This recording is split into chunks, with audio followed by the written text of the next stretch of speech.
D N اے مسلمانوں کا ایک ہی ہے۔ حضور کی محبت پر امتحان دینے کے لیے ہر جوان اگر تیار ہے تو پھر آگے بات کی جائے گی۔ بار بار تمہیں کوئی کچھو کے دیتا رہے، وسوسے ڈالتا رہے، سوشل میڈیا پر تمہارے جذبات کو ابھارتے ہوئے تمہارے لیے گندی باتیں کرے کہ یہ کٹ رہے ہیں، ملے کاٹے جا رہے ہیں، مارے جا رہے ہیں، غزہ میں ان کے ساتھ ایسا وناش کیا جا رہا ہے، 20,000 لوگوں کو مار مار کر بارود سے راکھ بنا دیا گیا ہے، یہ ساری باتیں تمہارے پاس لاتے ہیں تو کچھ جوان یہ سمجھتے ہیں ہم نروس ہو گئے ہیں، ہم مایوس ہو گئے ہیں، ان کا جواب کیا دیں؟ صحیح بات تو ہے، شام میں بھی کاٹے جاتے ہیں، عراق میں بھی مارے جاتے ہیں، افغان میں بھی، برما میں بھی، یمن میں بھی، ہر جگہ ہماری موت ہے، ہماری موت ہے۔ اور اس کو ظالم یہ بتا کر کے یہ کہتے ہیں کہ دیکھو اگر تم سچے ہو، تمہارا دین سچا، تمہارا خدا سچا، تو اتنے مارے کیوں جاتے ہو؟ تم نا امید اور مایوس نہ ہونا، اے نوجوانوں بات اتنی کرنا،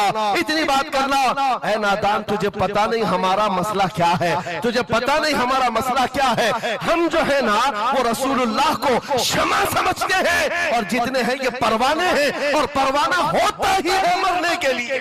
صلاح الدین کی ایک بات بہت مشہور تھی، وہ بڑے بڑے قیدیوں کو آزاد کرنے میں مشہور تھے، بڑے بڑے جرنیلوں کو، سپاہیوں کو آزاد کرتے تھے۔ 1,00,000 سے زیادہ سپاہیوں کو آزاد کیا جو جنگ میں قیدی ہو کر آئے تھے، بہت سارے لوگوں کو آزاد کیا۔ پرنس کو جب گرفتار کر کے لایا گیا اور پھر صلاح الدین ایوبی کے پاس پیش کیا گیا، پوچھا صلاح الدین نے کیا گمان ہے تیرا میرے متعلق؟ اس نے کہا اب تک جو سنتا آیا وہی ہے کہ آپ رحم دل ہیں، خیر خواہ ہیں، اور بہت جلدی آزاد کرتے ہیں۔ صلاح الدین نے کہا اب تجھے اگر آزاد کیا تو اللہ کا عذاب آ جائے، اللہ کا عذاب آئے گا۔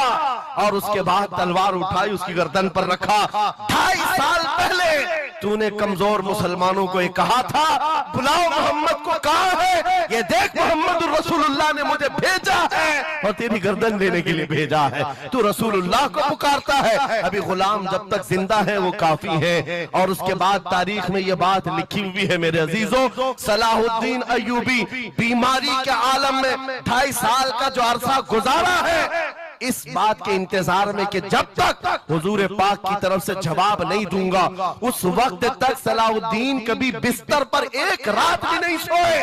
قیامت کے قریب وہ زمانہ آئے گا، قیامت اس وقت تک نہیں آئے گی جب تک پورے روئے زمین پر ہر جگہ لا الہ الا اللہ کا نعرہ نہ ہو جائے۔ اور قرآن بھی یہی کہتا ہے وَلَوْ كَرِهَ الْكَافِرُونَ، اگرچہ کافروں کو یہ بات پسند نہیں آتی، وَلَوْ كَرِهَ الْمُشْرِكُونَ، مشرکوں کو اگرچہ یہ بات پسند نہیں آتی ہو، لیکن یہ ہو کر رہے گا میرا سی، ہو کر رہے گا۔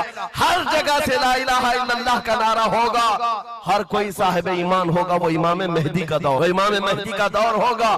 ہماری یہ باتیں کچھ لوگوں کو کڑوی لگتی ہیں تو کیا کریں، 1400 سال سے قرآن ہمیں بتا رہا ہے، اور ہم جو بات کر رہے ہیں یہ 100% یقین کے ساتھ کہہ رہے ہیں، چٹی والے بابا نہیں ہیں، ہاں مائنڈ پروگرامنگ والے، مائنڈ ریڈنگ والے نہیں ہیں، ہم رسول اللہ کی باتیں تمہارے تک پہنچانے والے۔ تمہاری چٹی غلط ہو سکتی ہے، مدینے کی خبر کبھی نہیں جھوٹ۔ میرے آقا صلی اللہ تعالیٰ علیہ وسلم کے دربار میں مشرکین آئے تھے، انہوں نے کہا تھا ہم آپ کے ساتھ رہیں گے، بس شرط اتنی ہے کہ ہمارے بتوں پر ایک بار آپ ہاتھ رکھ دو۔ حضور پاک نے فرمایا ہاتھ تو دور کی بات، نظر اٹھا کے بھی نہیں دے، اور قرآن کی پوری سورہ نازل ہوئی، قل یا ایھا الکافرون لا اعبد ما تعبدون، اے محبوب آپ فرما دے اے کافروں میں اس کی عبادت نہیں کرتا جس کی تم کرتے ہو۔ ارے سب حالات ہو گئے، ابھی ختم ہو گئے، اب کیا کرنا ہے؟ ایک جملہ میرا نوٹ کر کے یاد رکھو، کسی مسجد میں ایک بت رکھ دینے سے مسجد بت قدا کبھی نہیں بنتی، مسجد بت قدا کبھی نہیں بنتی۔ تاریخ گواہ ہے کعبے کے اندر 360 رکھے تھے، تب بھی کعبہ کعبہ ہی تھا۔ مراد آباد کے اس عالم ربانی جن کی زبان میں اللہ نے بلا کی تاثیر دی تھی، جب بولتے تھے تو ہزاروں کا مجمع رونے لگتا تھا، حضور کی محبت میں دل دھڑکنے لگتا تھا۔